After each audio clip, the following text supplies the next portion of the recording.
একজন সাংবাদিক, তিনি আমাদের জাতির দর্শন স্বরূপ। তার যে ভয়েস রয়েছে, এই ভয়েসটা আমাদের সাধারণ নাগরিকেরই ভয়েস, সাধারণ নাগরিকের ভয়েসটা তার মধ্যে উঠে আসে। এবং তিনি যেহেতু একজন সাংবাদিক, তার এই সাংবাদিকতার কারণে তাকে আজকে মামলায় গ্রেপ্তার করে আটক করা হয়েছে।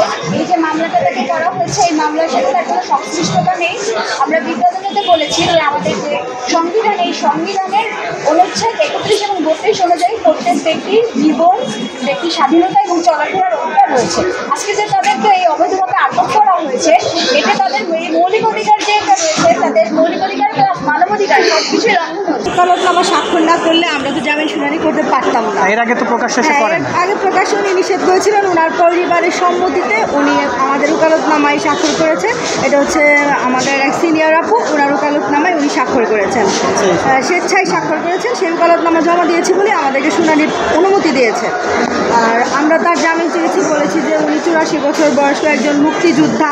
তারপর হচ্ছেন উনি আওয়ামী লীগ থেকে 10 বছর আগে ওনাকে আওয়ামী লীগ থেকে বহিষ্কার করা হয়, এবং শুধু বহিষ্কার না, উনি জেলও খাটেন এবং ওনার নামে মামলা ছিল, এবং উনি নির্যাতিত আওয়ামী লীগ থেকে, এটাও আমরা বলেছি। তারপরে আমরা জামিন চেয়েছি।